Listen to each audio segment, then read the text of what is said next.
Hi friends, happy Diwali सभी को। कुछ लाइन्स है यार दिवाली से रिलेट करके कि बचपन में देखा था मैंने कि मेरे घर के पास एक बूढ़ी दादी रहती थी। हम दिवाली की खुशियां मनाने में मस्त रहते और वो मिट्टी के बर्तन और दिए बेचा करती थी। हम हर दिवाली महंगे कपड़े, जूते, पटाखे और न जाने क्या क्या लाते हैं। फिर भी यारों, पापा के चेहरे पर हर वक्त एक उलझन सी रहती थी।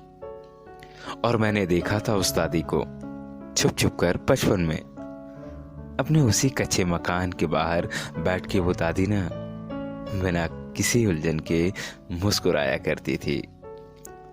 पापा घर पर पेंट व कलर करवाते हैं और वो दादी तो गाय के गोबर से अपना घर पोता करती थी। पापा महंगी लाइट्स और न जाने क्या क्या चीजों से घर को सजवाते हैं। और वो दादी थी ना यार, वो दादी तो अपने घर की दीवारों और घर आंगन में रंगोली सजाया करती थी और उन्हीं मिट्टी के दियों के से अपने घर को जगमगाया करती थी।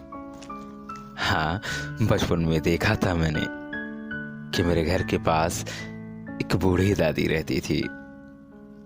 आज हम बड़े तो हो गए, जॉब करियर में बिजी और दुनिया की भीड़ का जैसे एक हिस्सा बन बैठे और लग गए यार एक दूसरे से रेस करने में। पर इस बार जब दिवाली में घर आया ना, तो कुछ वो बचपन की यादें फिर से ताजा हो गई और देखा कि हमने अपने घर और बड़े और सुंदर तो बनवा लिए, पर वो दादी जिसके बनाए दियों ने हर दिवाली सबके घरों को रोशन किया, उसका वो छोटा कच्चा मकान ना अब भी वही छोटा कच्चा मकान ही रह गया। वो दादी अब ना रही कभी जो सबके लिए हंसी खुशी दिए बनाकर अपना और अपने परिवार का पेट पाला करती थी। वो इस दुनिया से चली गई। पर आज देखा तो उसी के घर के बाहर उसका वो बहू और बेटा और पूरा परिवार सब मिलकर इस दिवाली फिर से हम सब के लिए वही मिट्टी के दिए बना रहे थे।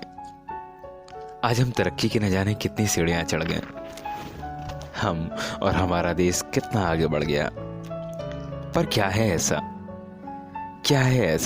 कि वो दादी और दादी का वो परिवार उसी मिट्टी की चाक, वही मिट्टी के दिए और वही मिट्टी के कच्चे मकान में बंद कर रह गए।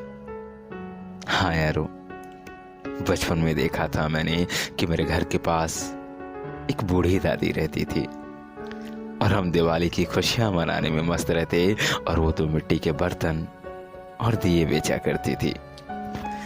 कहानी बस इतनी है यार कि आपके घर के आसपास भी बहुत सारे ऐसे दादा दादी, अंकल आंटी होंगे जो ऐसे ही रोड साइड में टोकरे वगैरह में कुछ न कुछ सामान, फ्रूट्स एंड वेजिटेबल्स एंड बहुत सारे दिए, खिलौने बेचते हैं।